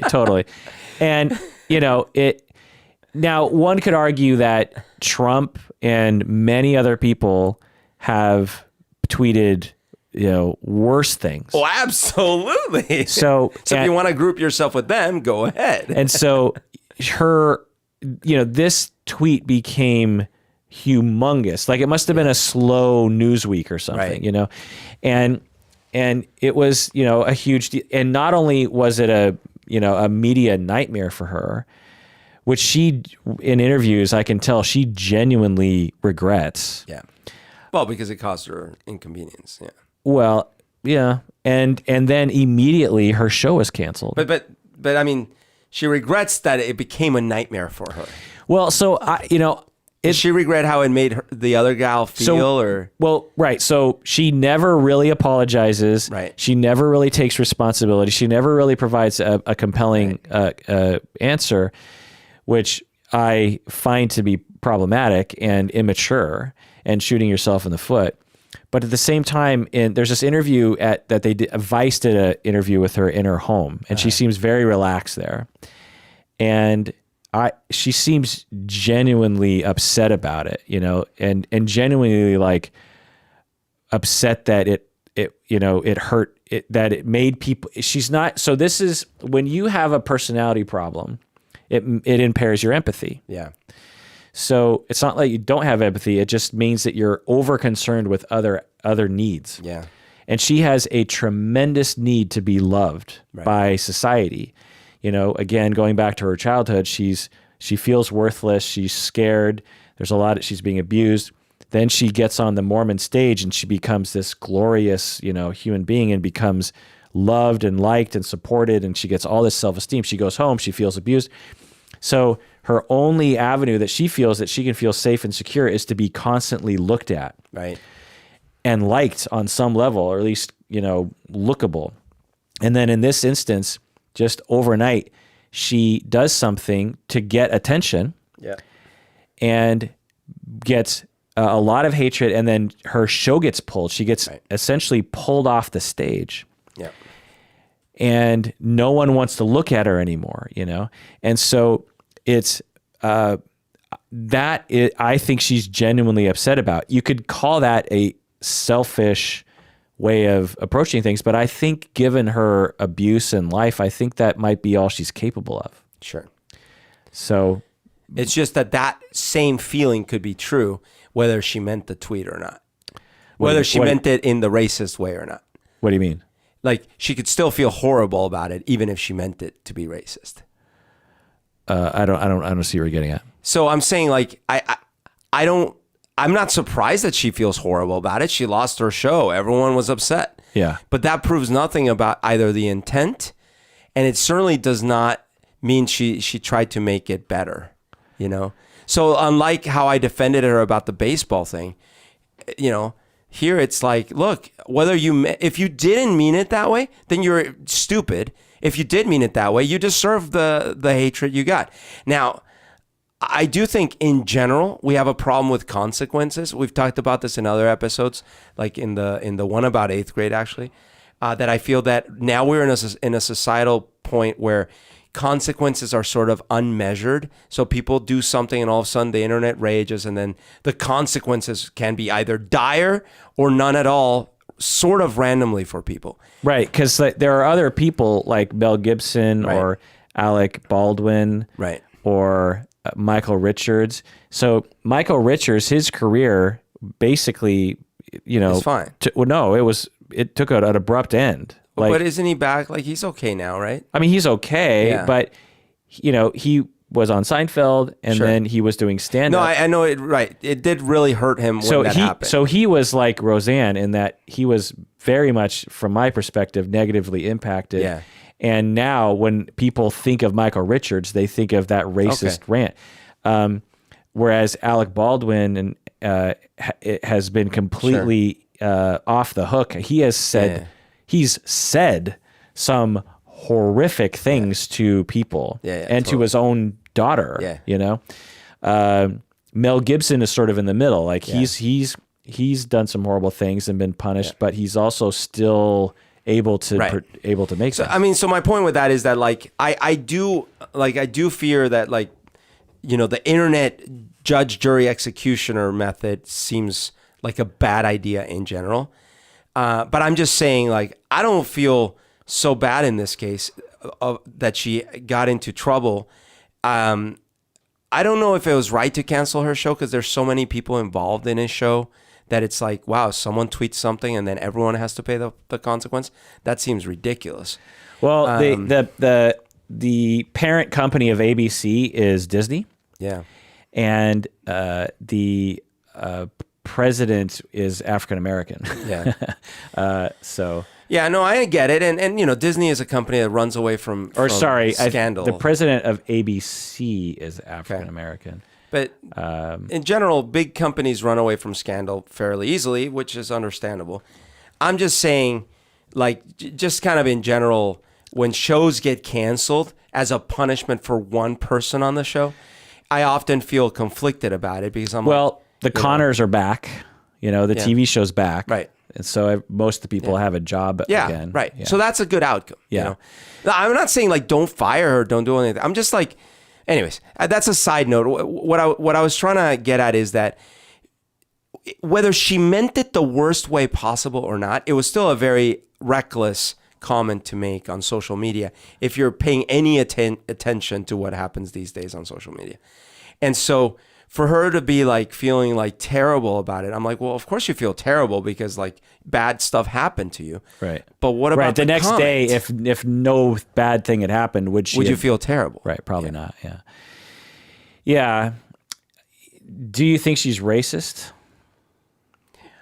I don't know. I think since where she grew up in this country, I'd be surprised if there wasn't some of that built into her, because like, I mean, you know, she grew up in a mostly white community in a church that the Mormon church that is historically was extremely racist. Yeah. And I mean, I think they literally believed that Native Americans were like a doomed race or something. Yeah, and black people, dark skinned people were the descendants of, I guess, Cain or whatever. Like it was just like the bad side of the fence. Right. And only until like the 70s they started changing that or something. But whatever the case may be, I wouldn't be surprised if just like from where she grew up, she has some latent, you know, feelings there.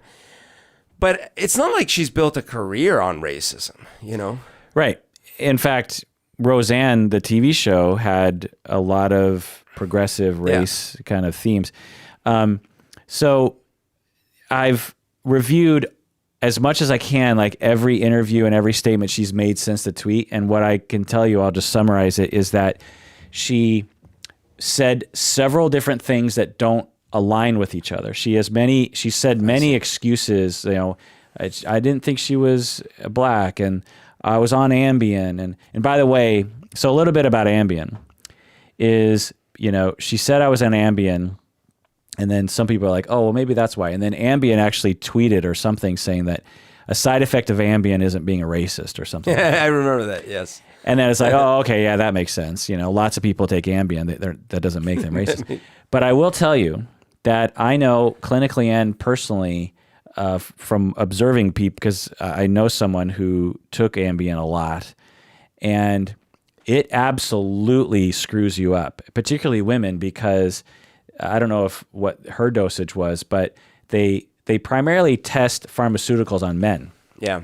And just because they don't want to treat women, because what if they're pregnant or something? So they tend to, and so it turns out, and for a lot of pharmaceuticals, it doesn't really matter because the dosage is the same. But Ambien, for whatever reason, is that you only need half the dosage for women. Oh, interesting. And so a lot of dosages were being prescribed to women that were twice the amount they needed. Right. Plus, even the regular dose of Ambien, it is a highly psychoactive substance. Yep. It's not like melatonin where you get, or like when you take Sudaf or whatever, NyQuil, and you get a little drowsy. Right. Ambien, something will click in you when it really kicks in, and you become a different person. And you can actually, there are accounts of people getting in their cars and driving around town, or making a cake, eating the cake, going to bed, waking up, going to their kitchen, going, who destroyed my kitchen? They have no memory of doing it. Yeah. So, you know, could Ambien have affected her? She also said she drank a couple beers before going to bed.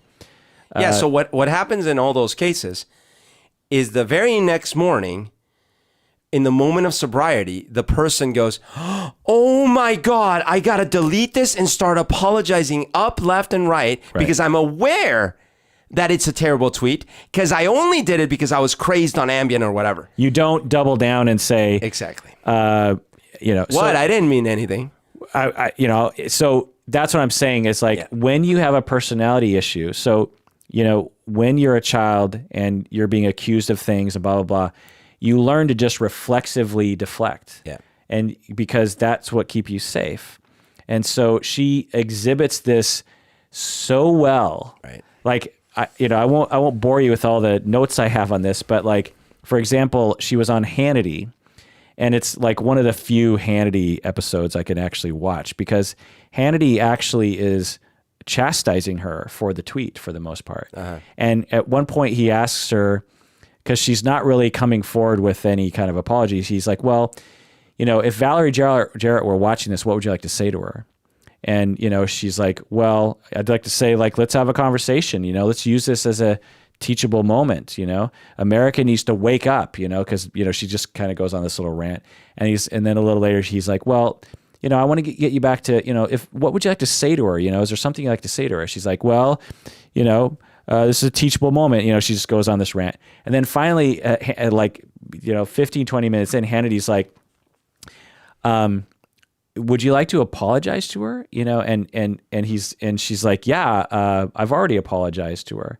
And he's like, well, and then they kind of veer off. And then eventually he's like, look, if I were in your shoes, I would want to look into the camera, right? Because this was her first interview after the tweet. I would want to look into the camera. He's like spoon feeding her. Yeah. Here. I would like to look into the camera and I would like to say, I am so sorry for what I did. And I was wrong and I'm sorry. Yeah. That's what I would say. You're teed up. Go. And then she says, oh, okay. Okay, fine. And then, she looks into the camera and she says, I'm so sorry you thought I was racist. Oh, so close, so close. And then she kind of talks about a couple other things. And then she says, the woman needs a new haircut. Seriously. She needs a new haircut.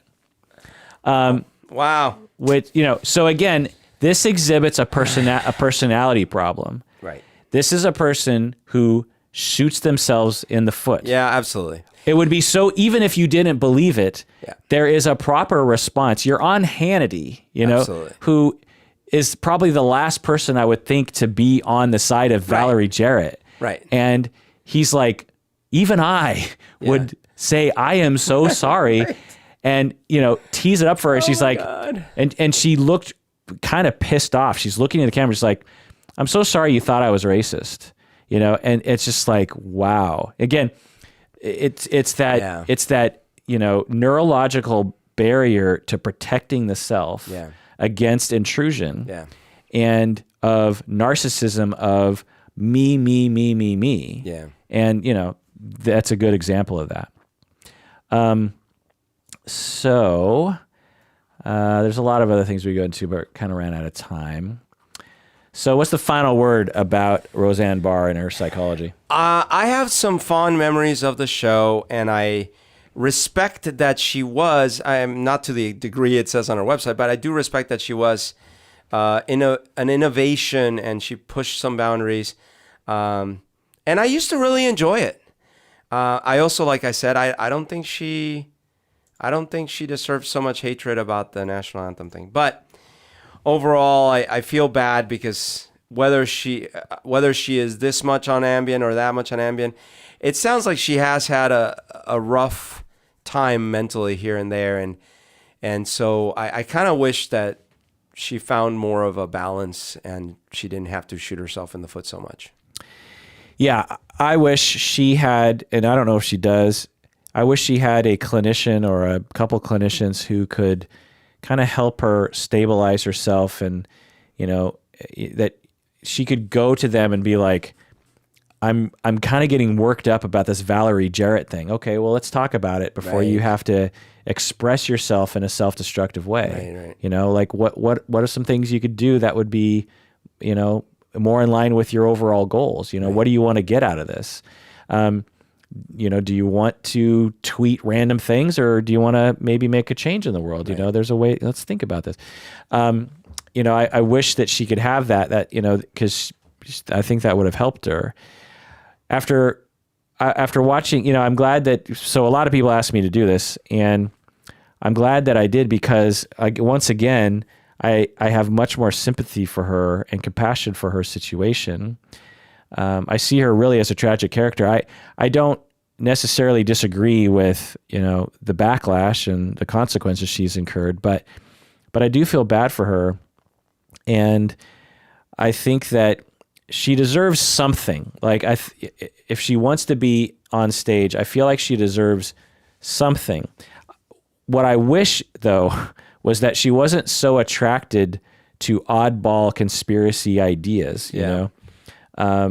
Like, she's on Joe Rogan, and, she had sort of come full circle on this, and this is just recent. and she's talking about the Connors, the TV show. Yeah. And instead of being magnanimous and like, she was sort of apathetic before. She's like, I don't know, they're going to make another TV show. But she's like totally criticizing it and saying like, it's going to be crap without her. And, which actually might be true, but it's like, why would you say such a thing? I mean, weren't they your friends supposedly? Right. Why burn all houses down? Yeah. Like there's no purpose in that other than to make you look bad. She says she wants her next chapter in life is to teach women how to raise their sons, because she says she raised her sons really well. And she thinks that she basically said all women in America do not know how to raise their sons. Wow. Yeah. So that's a narcissistic statement, right? Yeah. And Joe Rogan is just showering her. I don't know. I don't listen to a lot of Joe Rogan. Is he frequently very, supportive of his guests? Because there's sometimes when I'm like, he Joe challenges guests a lot, but he also, says positive things about him. But the portion I listened to, it was just all showering her, and she says, about the tweet, she says, I never said she looked like anything, and it's proof that everyone is under mass mind control. Oh boy.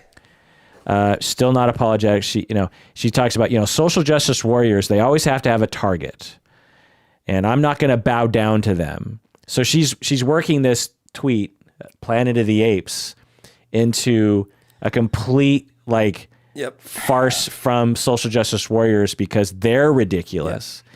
Even though Hannity and all the right were against her as well. Right. It's just like, so it's that kind of self-destruction that I just wish she didn't have. Because I don't think moving forward, there are good things for her, given her attitudes. Right. It just makes me sad for her. She's not getting any younger. Yeah. Well, that does it for that episode of Psychology in Seattle. Thanks for joining me out there. Please take care of yourself because you deserve it.